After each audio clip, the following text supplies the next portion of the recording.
Troy, I know that was your jam before your high school football games, right? I'm starting to notice a theme here. I think all these songs were my jams at one point. Wow, Troy. So um, we're on episode 5, right? Man, Wow, already. I can't believe it, Troy, sitting up here having to look at your ugly face every episode. hey, you're blessed to look at my ugly face. No, man, episode 5, yeah, it's going good. I think one of the biggest things that we've kind of realized it's just important to stay consistent. Yeah. Even with work, I've been on the road the last couple weeks, but we've still made it work. So, man, I'm happy where we're at. Even if we gotta, stay up late, make this happen. I think it's going pretty well. Yeah, no, it's been a great journey so far, and I'm excited to see how our podcast progresses from here. And hey, we have a lot of good stuff in store. I think Um, next year, I think next year, I'm excited to see the growth. Obviously, in the off season, I think we're gonna have a little bit more time to kind of throw some more resources like time and even money into like putting stuff in our backgrounds and you know what I mean, creating like an actual studio maybe. So yeah, I think right now we're making it work with what we got, but I think the key is just staying consistent. Agreed. Consistency is key. So, yeah, no, as we elevate, the show will elevate, and it'll be really good in a year from now to see, our growth and everything like that. That being said, viewers out there, welcome again to another segment of Those Guys. We have a really cool slate of content today. We're going to dive into that UNM NMSU game, some notable FBS matchups and FCS matchups coming up, as well as maybe a little D2. So, yeah, really good show. So, Troy, start us off. Your takeaway from in New Mexico State versus UNM, Rio Grande Ooh, rivalry. What did you think? man, obviously that was a tough loss for NMSU. I was kind of hoping that they were going to pull that one out. Um, that's obviously a game that you want to see them win, especially early on in the season. Frustrating loss, I think, just because kind of the issues that we pointed out the last episode you saw on the field. Offensive line just wasn't blocking very well. I do think Logan Fife was kind of running for his life at times, and he was getting smacked every other play. You can't have that. As an offensive line, you kind of got to take charge of that, and you got to protect your quarterback, right? So I think what was frustrating for me kind of was seeing some Aggie fans on Twitter or X just kind of blowing up the entire situation. Either one asking or calling for Tony Sanchez's job, which is completely stupid. And if you think he should be fired, you're dumb. Because first of all, who else are you going to go after right now? Second of all, he's a damn good coach, and I think he's going to get that program where it needs to be. But another thing that kind of bothered me was people bashing Logan Fife. I think he's a solid quarterback. Um, I don't think they had any consistency at quarterback last year, and that is something that has completely changed. I just think they need to give him more time. If you block for him pretty well, he's going to be able to move around the pocket, and we know the kid has an arm, right? So we saw him throw some dimes that first game of the season, and he's a winner. He's done it in Montana. He's done a little bit at Fresno State, but man, you got to get the protection there, because if the protection isn't there, I don't care who's in the backfield, it's going to be a disaster. But one thing I did notice, they did run the ball a little bit better. They got to get that run game going. So Yeah, Troy, no, all great takes. And honestly, I was disappointed. They were up, what, at one point 17-7, and then things just kind of unraveled from there. Um, I agree. I think Logan Fife is a really good quarterback. We've seen him be accurate. We've seen him, pick his spots and look really good. But again, it's hard to do that when you're seeing ghosts out there because you're constantly getting hit. Yeah. You're constantly, kind of having to move or anticipating a defensive end or a linebacker right there hitting you from the blind side.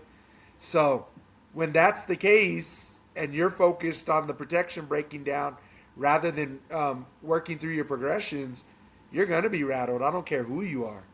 I And mean, he didn't even have a chance. I mean, there was no yeah. time whatsoever. I went back and just kind of watched that game, and I'm like, this kid had no time to react whatsoever. At that point, I mean, your offense, you're going to have to go to some quick, RPOs type of plays, like quick screens, quick bubble That screens. limits Like, you. you That have limits you, nothing. though. Yeah. And Troy, I'm going to use this player as an example.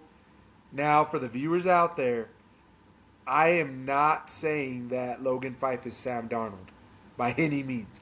However, just to kind of make our point, Troy, you saw Sam Darnold when he played for the Jets, right? Yeah. Everybody was making fun of him. Dude was running for his life. Had a rough, few seasons. I think they even caught him saying he was seeing ghosts on one game because literally he had the yips. He kept, he kept anticipating, getting sacked rather than looking downfield, and that was affecting his play. But then Troy, what happens as soon as he went to the Vikings with a good offensive line? He looked like an MVP candidate. Yeah. This year, he's with the Seahawks. I mean, he doesn't look as strong as he did with the Vikings, but he's still having a pretty good beginning of the year. So it goes to show you have a talented or a decent quarterback, you protect them, they could do some really good things. But if you don't protect them, it doesn't matter who you are. You're going to struggle unless, they're just this freak athlete that's a dual threat and they can run. But that's rare. And as Yeah. for the people that are trying to call for Tony Sanchez's job, shame on you. Because, hey, whether we like it or not, we're in Las Cruces, New Mexico. That is not an attractive place for a lot of recruits. So coaches that are coaching some of these smaller FBS schools, they're having to work twice as hard with limited resources to get decent recruits. So Tony Sanchez, he's did a great job. I mean, hey, getting the community support to put the funding to place the funding that's necessary for them to build those new facilities, that new locker room. That doesn't happen if you don't have a coach that is really out there in the community getting support, right? Yeah.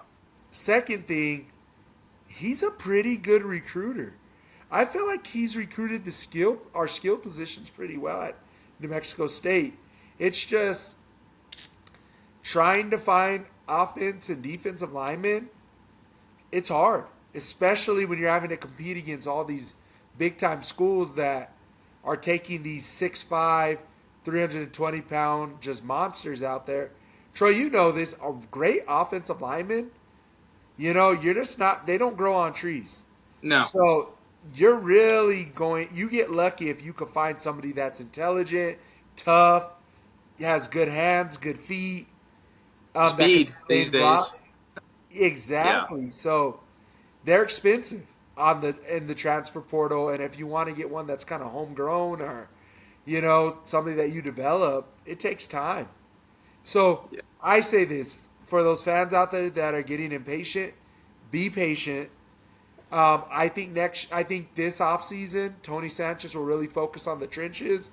I think he's going to bring some, gyms in, maybe some smaller school guys, some FCS or Division II guys, or maybe he hits, the Bible Belt or some of those what is it called, the Steel Belt, Troy? I forget, but the Rust Belt, that kind of Midwestern area. You go in there and get some of those kids that play line. I think you could find some gyms. So I think he's going to have his work cut out for him. But I have complete confidence in Tony Sanchez to recruit hard and bring in the necessary pieces to make us a competitive team. I agree, Chris. It's something that we need to focus on. There's still a long season, and we're 2-2 right now. We're 2-0 at home. So it's still Exactly. important to show up. It's still important to go to the games. It's still important to be there because if you guys don't remember, back in 2023, when Jerry Kill took over, his first year, they didn't have any consistency at quarterback at all. Franks and Pavia were switching off. They couldn't get any consistency from them, right? They started off 0-4, and they were getting blown out. So, I mean, they started off 0-4, and guess what? They won 7 games later on their season. So, well, they won 6, went to a bowl, and then ended up winning the bowl game. So, they had a winning record that year. There is still plenty of opportunity. There's still plenty of games out there that are winnable, that will be fun to watch. They have Sam Houston State this Thursday. That's going to be nationally televised. And yes, Sam Houston State's 0-4. I will say Sam Houston State is still a dangerous team. They're a tough team. They have a really good defense, and their offense can be explosive at times. I think I saw their quarterback bust off like some 80-yard run early on this season, and they're quick, and they're on the verge of getting a win. So NMSU does need to come in there and need to take care of business, and if they come out successful with a victory, that's going to be a good victory, and that will be a good one to kind of get them set up for the following week as well, because then they'll have Liberty. So, and I believe they'll have Liberty on the road this year, but Liberty's a beatable team, man. They're good, but once again, I think NMSU still has a chance to go to the Conference USA Championship. They just got to figure out some stuff on the offensive line, and because it's up for grabs at this point. Really, Law Tech has been the only Conference USA team that I'm like, damn, they're pretty good. Yeah. So, but yeah, man, I think there's still a lot of positives to take away this season, and man, be supportive. Go to the games. So they're fun. Even you found out, like when we went to go watch Tulsa, it's still a fun environment. It is. So Troy, we had a blast. I mean, yeah. I don't know. How many Troy, games have we been to? We've been to so many of them. So, and I don't know, Troy, if I've had a better experience at an Aggie game than the one that we went to. yeah. And I don't know if we're just older so we can appreciate it more. But it was a really good time. I mean, really competitive game, great ending. They had the fireworks.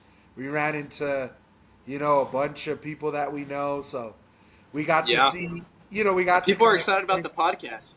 That was the cool Exactly. thing. People were excited about the podcast.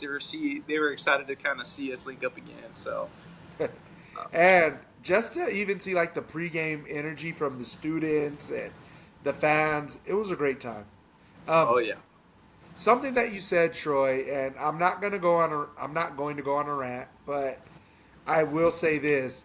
Yeah, that's something that frustrates me about kind of how sports are watched in the modern era. It's kind of like that microwave style where, people just want to focus on the then and now. And it's like, yes, I get that. You want your teams to win. You want your teams to look good winning. But everything's a process. And sometimes I get frustrated when people don't look at the work that's being put in. yeah. And I don't know, Troy, maybe because, we've had experience either on the playing side or a little bit on the coaching side. We know that all that goes into building a good program. And it's a lot of work. And it takes time. It takes time. So I guess that's what frustrates me about kind of this modern era of how we present sports or how we analyze sports. It just seems like a lot of, well, they didn't win this game by 40 points, or they're 2-2, or they lost this game. Oh my goodness. And it's like, calm down. Yeah, and dude, and it's like Go ahead. going back to getting the right kids in the program too, like Yes. respectful kids, right? Like good, well coached, coachable kids. That's what it goes back to, because I've been around plenty of locker rooms where people are not coachable and they have horrible attitudes and they have that me attitude, right? Which I think like in the Dwayne Walker era and stuff like that. We probably saw a lot of teams with that mentality coming through Yeah, NMSU, which is why you haven't seen a lot of success in the past. exactly. And yeah, Troy, I mean, theoretically, you could load up on a bunch of, transfers, maybe seniors or juniors. And, who knows? You might have success, you might not. But let's just say, NMSU went that route. They loaded up on nothing but transfers. Okay. They win 6, 7 games, go to a bowl, everybody's content. What happens the next year or the year after Yeah. that? You don't build a sustainable program that way. I do agree you have to adapt in the NIL era. You have to, win the transfer portal and get some good kids from other programs. But you also have to recruit high school talent well, and and then get them excited to play, build them up through your program. So then when it's time for them to take over, you have a guy that's been in the system, knows what they're doing, has pride, and loves putting that logo on their helmet, and is Yeah. going to go out there and compete.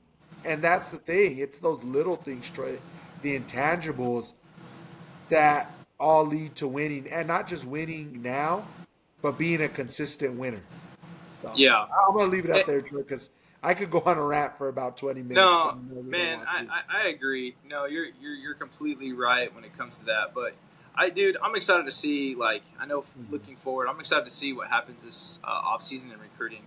I'm still blown away by the facility that they've opened up.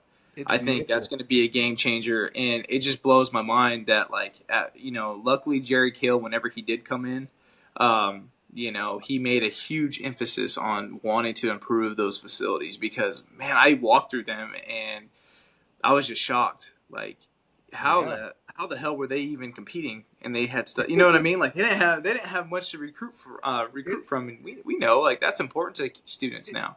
it So was I'm excited to almost see. I'm excited to see who they pick up now. You know what I mean? So Troy, correct me if I'm wrong, but the facilities were almost before the new facilities. They were almost comparable to the Field of Dreams, huh? You could say the Field of yeah, Dreams are a little better, huh? yeah. I And mean, that's a high probably. school facility.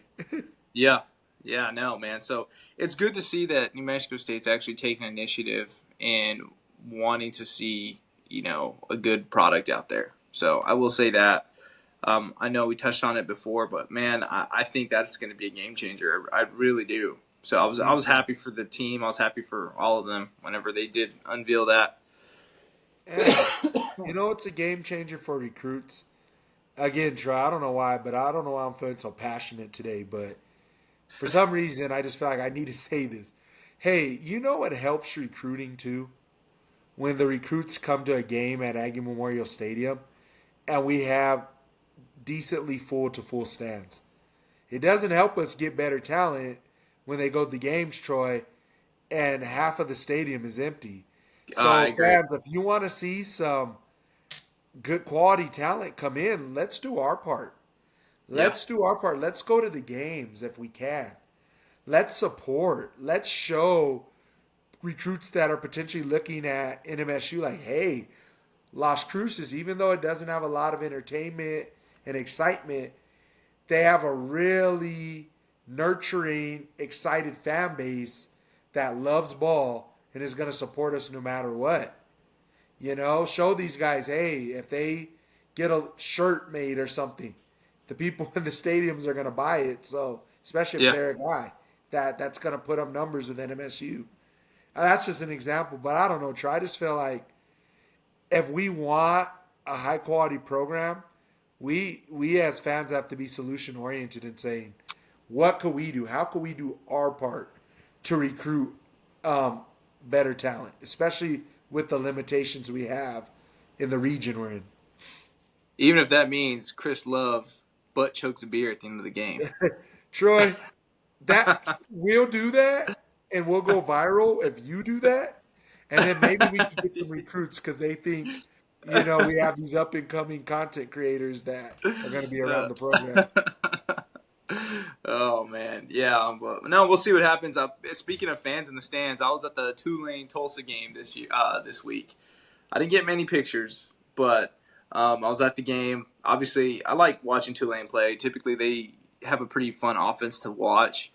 I will say it was kind of there was some explosive plays during that game. It was going back and forth the first half. It kind of slowed down the second half, but Tulane ended up winning 31-14. But man, it was actually a um, pretty fun game to watch. But it's disappointing to see. And Tulsa just is one of those schools that gets lost, pretty much lost in the sauce because obviously you have the bigger brother OSU, and then you have OU, 2 hours away. So Tulsa's just one of those schools that not a lot of people go to watch the games, but man, it's a fun place to watch a game just because there's no bad seat in the house. It's everything's so close to the field. As a matter of fact, I was on the field, so it was fun. It was fun to watch. It was fun to be around the program a little bit and kind of just see how they do things. Hopefully, they have a better turnout as well. You know what's weird about Tulsa, Troy? For some reason, even before, you went to work over there and everything like that, they were always a team that I liked using on the NCAA college football video games. And I always loved rebuilding with Tulsa for some reason. Yeah, They were just always a fun team. And I know it's a video game, but I always felt like I could get a couple of decent recruits there. yeah. I could always, use their offense and have a lot of fun using their offense in the past. They've just always been one of those teams that I've noticed, even though they're kind of more of like a mid-major team. Yeah. Well, back in I want to say 2013, 2014, I mean, they were running the Conference USA. Um, Yeah. Man, it was actually pretty cool, to see them do that. But now since they kind of went to the American, it's kind of shifted a little bit. I honestly, Chris, I wouldn't mind seeing them go to the Mountain West. Obviously, I think the Mountain West, if they were going to kind of redo the whole conference, obviously get New Mexico State in there because you got the built-in rivalry, and you kind of build some of those, the TUs, the UTEPs. You get a few of those schools. Even get Tarleton State, man, they're on the come up too, and I think you could build a pretty good little conference, not just in football but baseball and basketball. So, in my opinion, I think that would be pretty cool. I mean, because the new Pac-12, let's just be real, it's basically just another Mountain West. It So, is. yeah. But sorry, I kind of got No, off topic there. I was just spinning in my head. I was like, the American just doesn't make sense for Tulsa, in my opinion. But and two, Troy, look, with these, what do they call them, Troy? The conferences that aren't Power Five. I forget the they have group a of name. four, it's like, Group of four yep, or group of five. Yeah, so it's like, hey, if we're going to have these small conferences, you might as well make them fun and interesting. yeah, Put some teams that are going to have some fun games, some kind of built-in stuff regionally, and see where it goes. See where it yeah. goes. Um, yeah, Troy. I guess switching gears now. What did you think of some of the big matchups? I know Oregon and Penn State had that thrilling game, and Dante Moore, he looked really good. I think he threw 3 touchdowns, and Oregon was able to edge Penn State. I know that has college Yeah. football playoff implications. I thought Penn State was going to pull that one out. Um, Yeah. I was pretty certain that that was going to happen, but man, when I saw it go into overtime, I don't know. You just had the feeling that I guess the momentum kind of switched and Oregon was going to pull that one out. Yeah, and you know what, Troy? But it was thrilling, and I thought Penn State, at one point was going to win the game. But then, Troy, you know what? I had to remember who was on the sideline for Penn State, and that is James Franklin. Yeah, And I like yeah, James Franklin. I think he's a fun, intense guy. I think he could. I think he's a pretty decent coach. But every time Penn State is in a notable game, whether it's Ohio State or another major team, college football contender, college football playoff contender, they wet the bed. yeah. And they don't just wet the bed, Troy. They basically make you have to change the sheets, right? It's that bad. Well, you should No, change Troy. the seats if you're wet in the bed, but Troy, I feel like you've laid in wet. You're like, I only No, change the seats when I poop in the bed. Troy, I know you've laid in some pea sheets before. Nah, dog. Don't. Yeah. I didn't want to Troy, see how your sheets look like. Do we need to bring up the Gatorade bottles from high school? Man, that's just because the bathroom is too far away. But Hey, wait, we won't get into that.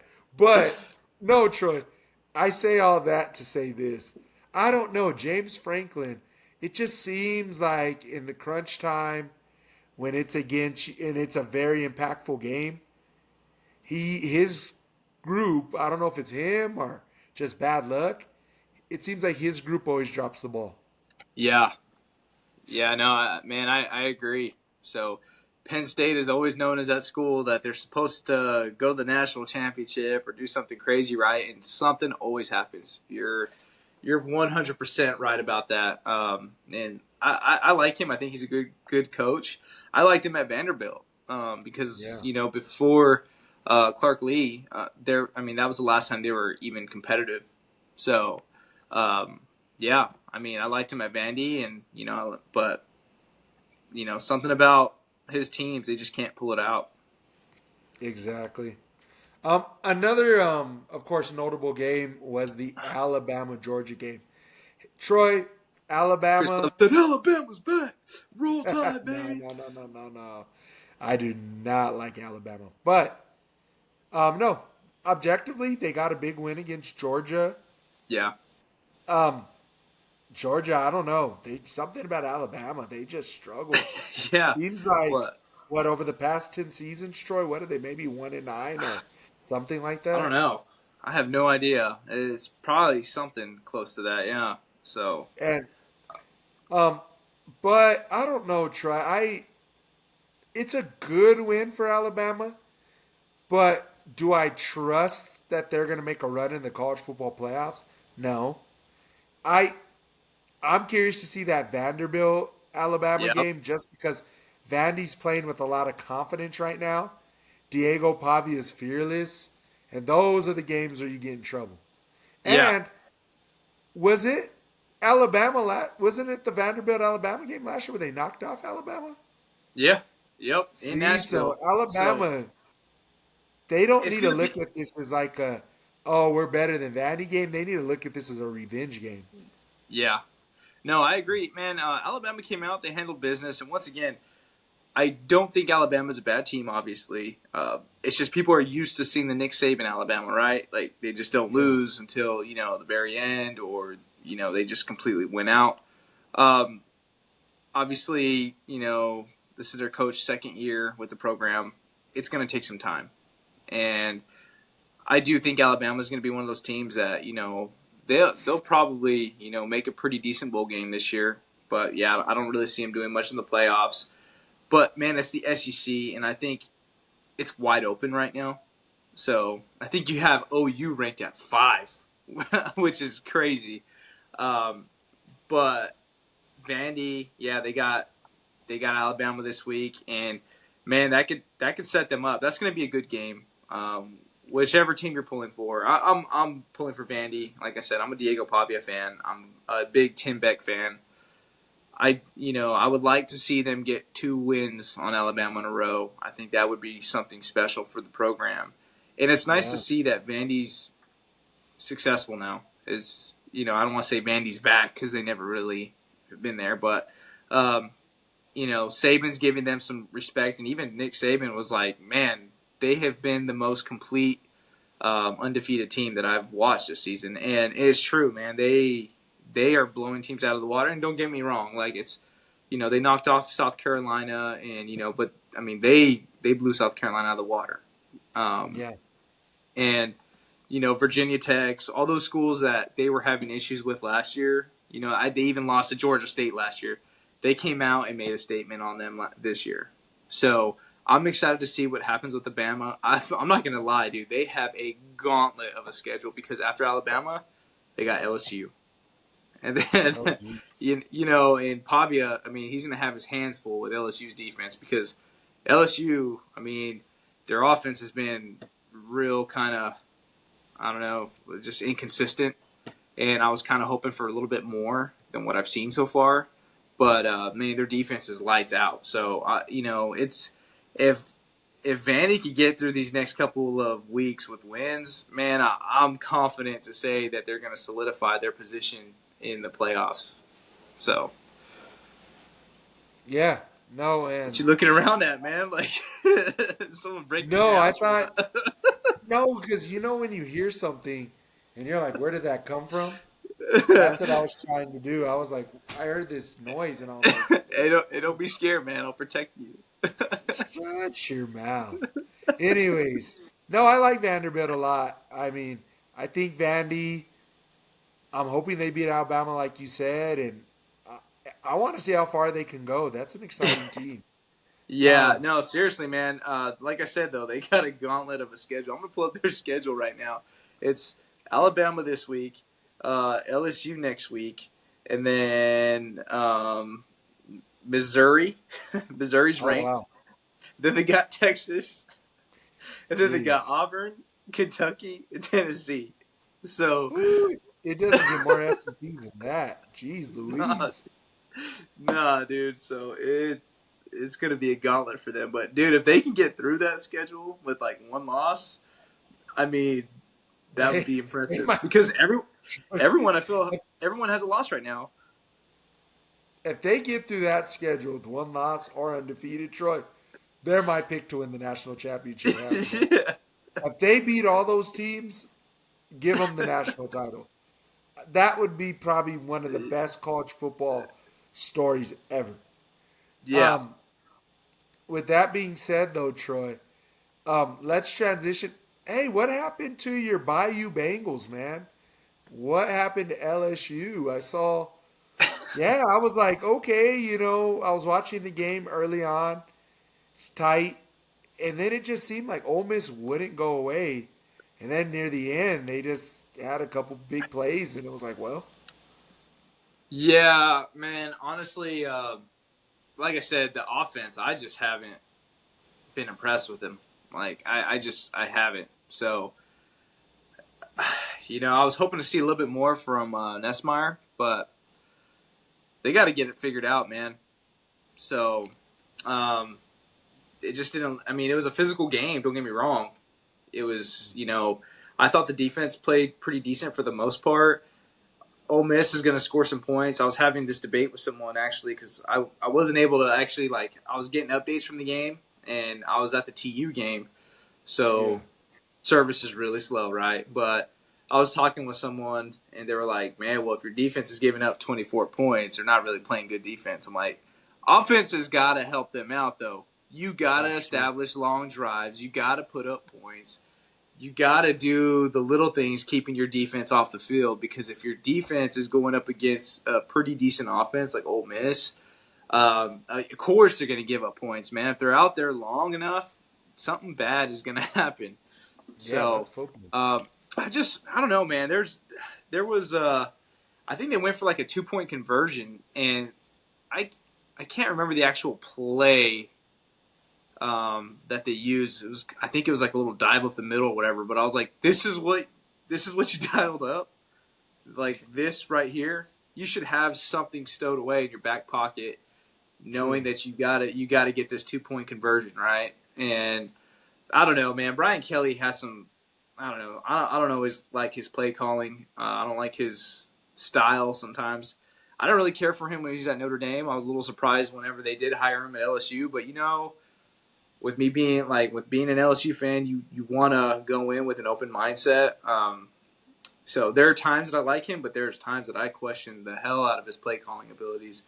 And man, I don't know. It just kind of, I guess this offense kind of reminds me of like when Les Miles was there and they were running like that 1950 style offense, but not necessarily because, I mean, obviously LSU's more of a spread this year or this go around. It's just the amount of points they're actually capable of putting up. So, Yeah. but yeah, No, I don't know, man. It was kind of a rough one to watch. Well, the times that I was able to watch it. So I will say this, and I'm not saying, of course, this isn't an internal issue or somebody's fault. I think the problem is you have Nussmeier, who's a really gifted quarterback, but he's more Yeah. of a pocket passer, right? He Brian looks Kelly's very off. hesitant at times, and I don't know. I question Yeah. some of his decisions, like but whatever. And I'll say this, Troy. You've seen when Brian Kelly has had major success is when he has a dual threat quarterback. I mean, look at what he did with Jaden Daniels. I mean, Heisman Trophy winner, really good season. Not to say LSU won't have a strong season, but Yeah. again, and then at Notre Dame, he usually had a dual threat quarterback. I just feel like his offense is limited with how he wants to do things with a pocket passing quarterback. So I think it was one of those situations. Hey, you have this really talented guy, and you can't not play him because he's going to transfer. But then it kind of limits what you want to do scheme wise. Yeah. So I don't know how to fix that because you're not going to bench Nesmar. That you can't. I mean, he's probably the most No, talented player on offense. I think But he's a great quarterback. It's just I sometimes I just question those decisions. yes, his decisions and maybe Troy they simplify the game a little bit and just run Yeah. some passing plays that they know he could be effective with. Some short to intermediate routes, maybe some play action. He has a cannon, so that's another thing. Maybe hit him with the short to intermediate routes, run the ball, try to really establish the run. Don't show your hand, and then as you kind of lower the defense in, have Nessmeyer kind of do a play action and hit you over the top because he has a cannon. Yeah. No, he So does. I think I don't know, the but game is too fast for him right now. It seems like when he yeah, plays like a big team like that, it just seems like the game might be a little too fast for him. Because obviously, when they played Southeastern State, Louisiana, um, he did fine. The offense put up over 50 something points. It yeah, didn't help that Caden Durham was out, but I don't want to say that's the sole factor of the only reason why. Um, you know, they they didn't beat Ole Miss, but exactly. Yeah, Troy, it's going to be interesting to see how LSU season kind of progresses yeah. from here. Um, moving forward, Troy, um, what is some interesting FCS or Division II games that you kind of kept your eye on? Man, I was watching a little bit of the Montana Idaho game, and Oh yeah, that was kind of a bit of a blowout early on. I think Idaho started putting up some late touchdowns at the very end. But man, a Division II game that I was paying attention to. I can't tell if Central Washington is the real deal or not, but I mean because last week they spanked the crap out of West Texas A&M, and I was like, huh, is West Texas A&M bad or like is Central Washington that good? Chris, I witnessed Central Washington put up 91 points on Western New Mexico, and I said that 91 correctly, points, 91 points. Troy. So 91 points. Are you kidding me? yeah, 91. So me, you, Dade, and I don't know. You name a couple other people. I mean, we can give up some 90. We can give 91 points up. You know what I mean? So, Troy, we might. I'm not going to lie. You put us out there, Troy, and I'm we're gonna out hold of them to shape. 80. Yeah, they're going to put up some points, but I don't know if we'll give them 91, maybe, but definitely think, Troy. I don't know what we have to do. We might start cheap shotting people or whatever, Yeah, but we're not gonna give up 91 points, Troy. Like Troy, the young kids like to say BTA. That's not just BTA. That's abuse. Call CPS. Call the police. That's a take a crime scene. report. Yeah. Take not just take a report, Troy. Call the SWAT in. Call the president and have him send in the National Guard. Geesh, it Yeah, 91 point. Like at that, by the time they put up 70, you almost got to check out of the game and just be. Maybe that's what happened. Maybe their key players at Western were like kind of like, you know what, this isn't going well. let me just sit out. Maybe he had to put in all his freshmen. I don't know. And man, and I always pull for Western because I mean, obviously, I went there for a year, and man, it's one of the, I want to see them do well, and they did a couple years ago. They had their first winning season since like the 1990s or something like that, um, which is good. It's just like once again, I don't know, man. I haven't actually sat there and watched Central Washington play. Um, I've actually checked out that school though, and I was there in person for work, and man, their team though, I mean, they have some real dudes there. So they got some good size. That's a good area to recruit from, and that's probably one of the bigger schools in the area. Besides like obviously UW and Oregon State and all that, but that's probably one of the bigger schools to get some talent at. It's nice. It's a really nice campus. You wouldn't think that it's not your typical Division II campus. I mean, everything's redone. Everything's like brand new, modern. It's a pretty sweet little area. It's in Ellensburg, Washington. It kind of reminds me a little bit of Las Cruces, honestly. Just a little different out there. Me personally, I'm not a huge Washington fan, but yeah, I mean, nice facilities, nice campus, man. Very clean air. Those boys, man, they came down and they put a stomping on those Mustangs. So hopefully the Mustangs can bounce back and continue on their season. But 91 points, that's crazy. Yeah, crazy, Troy. Hey, Troy, last thing I wanted to get into before we close the show. Yeah. I know we were talking before we started recording about a big matchup coming up this week. And most people probably think we're talking about a big FBS matchup, but we're not. We're talking about a smaller school matchup that we're really excited about. Troy, let the people know about it. All right. So also this week, I want to keep my eyes on UT Permian Basin, which is located in Odessa, Texas, versus Angelo State. Two Division II powerhouse teams. UT Permian Basin has an explosive offense. They are tearing it up. Young coach. They're definitely one of the teams to beat this year in Division II. Same goes for Angelo State. Angelo State, one of the best defenses in Division II. So I think that's going to be a solid matchup. Man, that is easily a playoff game because I think both teams will be in the playoffs this year. But man, it's going to be a good one to tune into. Yeah, Troy, honestly, I think that game will be a defensive battle. I think that the team that, runs the ball effectively and controls the tempo of the game, that's who's going to win. Personally, I have my money on UT Permian Basin. Yeah, man, I think I'm pulling for UT Permian Basin. They're still pretty much a new program. I think they've been around since like 2017. But I'm pulling for them.